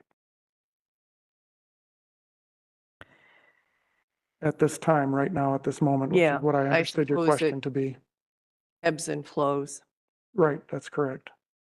So do you see these microloans as part of your major, is this a new focus for you? It's not a new focus, but it's EDWC responding to the changing environment and needs that are in our economy. We have always been paying attention, as Scott had mentioned, to some of our smaller businesses, including startups. But we saw a new issue emerging, which was access to capital for those smaller projects, and there really wasn't a good solution out there. So we, again, piloted it over COVID. We didn't know what the risk profile would be. We wanted to test it with a smaller group of loans, and it was a very acceptable risk for the return. So we're going to, again, launch it here at the end of October. Good. What are, you mentioned in your presentation, Hearth and Home, or Home and Hearth, whatever it was. Yeah. Heart and Homestead, excuse me. Heart and Homestead, thank you. Self-made. So how are you, is your relationship in that program? Is that something? So we are a contracted agent of Washington County in that particular initiative. And so what that means is, specifically, our role is we built out the entire system and model for taking applications. It's an online application process. We handle all of the applications by prospective homeowners. We take them all the way through close. And after close, then our work with them would come back into play during the servicing side of it. Meaning, for example, if they sold their home before the 5 years of earnings, we would work with them to manage through that. The county's role is primarily limited to dealing with the nonprofit management aspects. So those contributions, those donations of time, that is not in our wheelhouse. We deal with the financial side of it, and that way that stays segregated as well, which is just good practice. Sure. And is this, it sounds like it's an offshoot of the Next Generation with the $20,000 loan, home loan type thing. Is that correct, or is this different? It certainly can support that effort, but it is a different effort. It is not Next Generation Housing. It's under a broader umbrella recognition that we have, and our focus has been on the workforce side of it, which is why we got involved with Heart and Homestead, is really to focus in on that workforce opportunity. So I would say its broader umbrella is workforce and community capacity building, and that's really what it's geared towards. Next Generation Housing owners can take advantage of the program. They're not precluded. Just in case you haven't checked out our website, it's also unique in that there are no income requirements. There's a limitation on the dollar value of the home for which we would be willing to participate. It maxes out at $420. But there's no income limitations or requirements. It's not a first-time home buyers. It really is trying to get at that missing middle opportunity and make sure everybody has an opportunity to purchase a home in Washington County that wants to and has one available. Thank you. As a matter of fact, just to add one more data point, I did look this up. So if you don't mind, I'm just going to take a second to find it for you to kind of get at the fact that these are separate programs. As of this morning, when I looked it up, 69% of the applicants are existing homes that already are here in Washington County that they're looking to purchase. Next Generation Housing, as you may know, is primarily it's new homes, right, that they're looking to build. So 69% of the applicants have been looking to purchase an existing home. So that Not new it could construction. be anywhere, correct? Anywhere in Washington County, that's correct. Okay. Thank you. Yeah. Other questions? No other questions? Well, we appreciate the time and the presentation. And we also appreciate Old Germantown coming and giving their side of it as well. It's great business, a great place to visit and enjoy time with family, and at the same time enjoy everything that you offer as part of your service. So we appreciate that. Thank you. And Thank you very again, much, thank Mr. you. President. And we'll be seeing you soon, I'm sure. Pretty good. Thank you very much. Appreciate your time. Yep, thank you, Christian. Next item under new business is item B, which is an approval of a change order to J.H. Hazinger for well number 12, the lining in the amount of $154,580.20. Give us some more information, background on this new business item. We'll turn the meeting over to our Director of Public Works, Mr. Morwell. Yeah, so the last time we talked about well 12 before the board, we approved water quality investigations to prepare a specification to line the upper two fractures of well 12. They've completed that work, turned the specifications over to Foth and J.H. Hassinger. J.H. Hassinger is our general contractor for the construction of well 12. And received bids for that work. We received 2 bids, below of which we're looking to get awarded today as a change order to the J.H. Hassinger contract. I'd be happy to answer any questions about that approach. Change order itself. I'll make a motion to approve the change order to J.H. Hassinger for well 12 lining in the amount of $154,580.20 as presented. Second. Motion made and seconded by trustee Warren. Any discussion on the motion to approve? Mr. Hudson, you had your hand up. Trustee Hudson? I was going to make a motion, but you Okay. chose to go somewhere else. Any discussion on the motion to approve? No discussion. We'll do roll call vote, please. Trustee Warren. Aye. Trustee Kretz. Aye. Trustee Baum. Aye. Trustee Jan Miller. Aye. Trustee Hudson. Trustee Rick Miller. Aye. Trustee Pieper.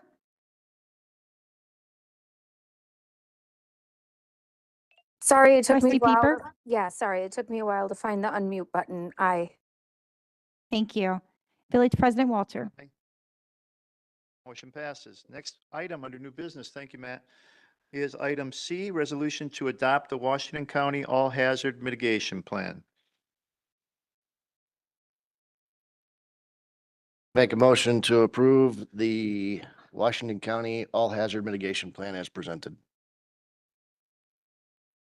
Motion Second. made. Do we have a second? I'll second. Motion made and seconded by trustee Rick Miller. Discussion on a motion to approve.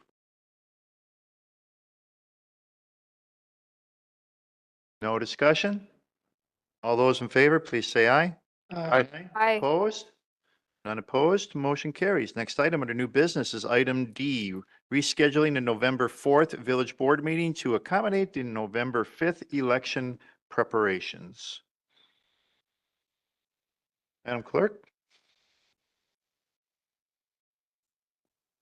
Thank you. So the consideration is due to the fact that the November general presidential election occurs on Tuesday, on November 5th. So it is our hope that you would consider postponing or just canceling that particular meeting altogether for the month. Can I ask what's on the agenda for that meeting already? Anything? Let's see. I could try to take that question. Actually, it is usually the first meeting of the month is a little bit lighter agenda because Public Works Committee and Public Safety Committee meet after the first meeting of the month. So those get on the second meeting of the village board. And our planning processes within village staff, at this point, we've been scheduling around that date to keep it open. So if the village board would like to cancel, there's nothing that has to be approved on November 4th or even that week if necessary. So would it make the agenda for the second meeting of that month any heavier? Or could you move things around so it wouldn't be heavier? The second meeting on November 18th is going to be a heavy meeting, I think, regardless of what decision the board makes We need an- regarding the November 4th meeting, just because it is budget adoption. And it does include the public hearing on the 2025 budget. So that will be a long meeting. We can't, And we can't cancel it then is what I'm hearing. We need to reschedule it for a different date because we don't want to be here till midnight on the second meeting of November. what I would suggest if I could is, as a couple of options, would be to potentially have the village board meeting, if you do want to reschedule it on November 11th before the plan commission meeting, maybe at 5 or 5:30 on that Monday, or moving it back to the 27th, November 27th, I believe is that Monday. 28th, I'm sorry, the 28th, the fourth Monday of the month where I don't, Yeah, it would be the 20th. Thanksgiving. yeah, the 25th, I'm sorry, the 25th. I would suggest either the 11th or the 25th as being options. October 28th, he said move it Oh, back. I thought he meant, That's fine, it's a, Have to go, bring it back. oh, he you said want to, bring it back you a want a week, third so meeting it'll in be in October is October. what you're saying. Right, the fourth Monday of October. Anything, plan commission? No? Okay. Trustee Hudson? A suggestion and a question. We have Public Works and Public Safety on November 12th. Why couldn't we have a village board meeting following and just carry over those as we did tonight? And that way we could have Public Works at 5:30, Public Safety at 6:30, the village board meeting start at 7:30, get rid of all that stuff, and then clear up the agenda for the 18th meeting in the budget. I think from staff's perspective, that would work well. That's your motion? That is my motion. Motion made and seconded. Any discussion on the motion to move the November 4th meeting to November 12th? After the other two meetings, so about 7:30 would be the start time. Yes. Well, let's go for 7 or immediately following. Immediately following. Yes. Okay, good. No discussion? All those in favor, please say aye. Aye. Opposed? None opposed? Motion carries. Next item under new business is item E, Administrator Setting 2024 Performance Goals Update. The village board may enter into closed session per Wisconsin statutes 19.85, subsection 1, subparagraph C, for considering employment, promotion, compensation, or performance evaluation data of any public employee over which the governmental body has jurisdiction or exercises responsibility, and then may reconvene into open session to take such action as it deems appropriate. Motion to go into closed session. Second, Motion made and seconded. Any discussion on the motion to go into closed session? No discussion. We do roll call vote, please. Trustee Warren, Trustee Cutts, Trustee Bum, Trustee Jan Miller, Trustee Hudson, Trustee Rick Miller, Aye. Trustee Pieper, aye. Village President Walter. Before we adjourn, the next village board meeting will be on Monday, October 21st. And please do not forget, on October 8th, we have a budget informational session starting at 5 and a committee of the whole meeting that will start at 6. And also on October 15th, the same schedule for the budget informational session and the committee of the whole meeting. So thank you all. I have a correction real quick. I did accidentally say that the next Public Works meeting was going to be November 5th, but as apparent in the last conversation, it is November 12th, not November 5th. Okay, thank you for that correction. There's nothing else. We can be adjourned. Thank you all for coming tonight. Thank you all for watching, and have a good night.